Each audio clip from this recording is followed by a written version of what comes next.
we're gonna work on lateral glides or glides out to the side.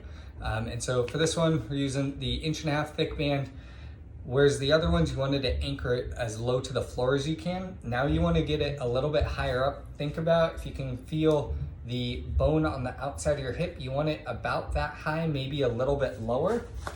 So you anchor that to your cervix, similar to the inferior mobilization we did on day 1.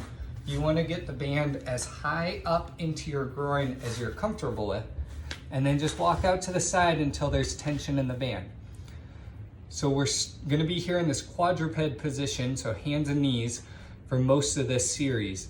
And what we do here is we're going to start out with just a slight lean to the side, so away from the anchor surface.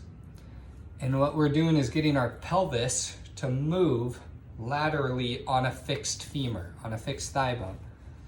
And so for all of these, we want to do about 15 to 20, right?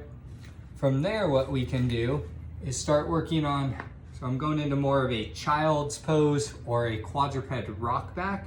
So we're working on getting a lateral distraction of the hip as we go into hip flexion, which is what we would need during the squat. Okay, so again, 15 or so of those. You can play around with your foot positioning. So this would be external rotation. That might be a little more comfortable for most of us. Or bring our foot out to the side and do internal rotation. And see, I'm a lot more limited here. So something that I need to work on is that internal rotation. We can do that by doing sweeps side to side. So we're working on, so foot in, external rotation, and just rotating that femur now on a fixed pelvis. So after the internal external rotation sweeps, now we're gonna go into the old standard pigeon pose. Again, getting that lateral glide out to the side, just kind of sink in. Ideally, you feel a stretch in this outer hip here.